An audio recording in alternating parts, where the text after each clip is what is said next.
All right, let's go to pick number 5. It is the Seattle Seahawks' Devon Witherspoon.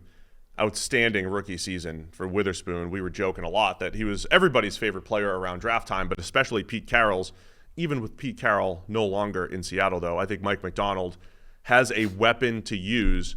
Sam, I think I was most surprised by how much Devon Witherspoon played in the slot. He played outside as well, but when they put him in the slot, he was playing the run, and he was the quintessential slot corner, right? The nickel guy that gets dirty in the run game, makes plays as a pass rusher, was all over the field, and every game you felt the impact of Devon Witherspoon, and I can't wait to see what Mike Macdonald does with him, because there's already been comparisons to what Witherspoon can do and how Macdonald used Kyle Hamilton. Even though Hamilton's a safety in name, he was the guy that played nickel and did it all in and around the line of scrimmage and made a ton of plays. Yeah, very different body types, very different players, but from a utilization standpoint, Devon Witherspoon might be the closest thing Seattle have to what Kyle Hamilton was doing within that defense in Baltimore last season.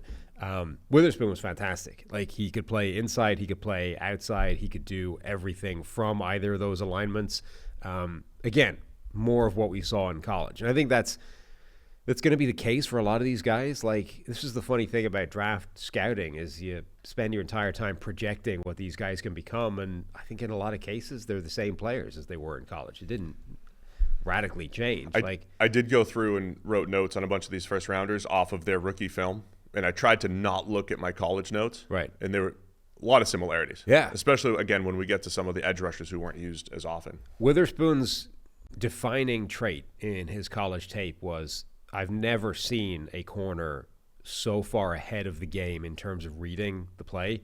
Like, he was always ahead of everybody else on the field. So there's so many of those plays where he's arriving with bad intentions in this sort of highlight reel hit, but that only happens because he set off 2 yards before anybody else on the defense or even anybody else on the offense. Like, the anticipation is what made the highlight reel hit. And the highlight reel hit is what you remember, but the really impressive part of that play was the reading and the anticipation of what he was doing. And he had at least one of those highlights in his rookie season that sort of showed you the processing and the intelligence. It was against San Francisco, where he's playing the backside of the classic Shanahan play where it's a deep over to Brandon Ayuk, and he's on the backside of this play. He's getting sent the other way by his receiver, and he suddenly reads it, peels off his guy, turns and starts running towards his own goalposts, and understands that the ball is about to arrive, and like blindly spins his hand up like over his head, running away from the ball, and ends up tapping it away from Brandon Ayuk, saves a touchdown on that play.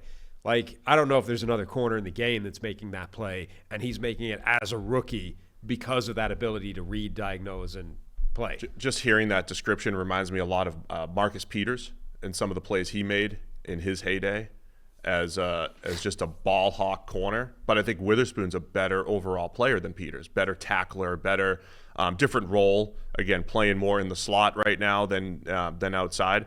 But Peters used to have interceptions like that when he was in places where he shouldn't have been. He just had a great feel for the game. So big fans of Devon Witherspoon here.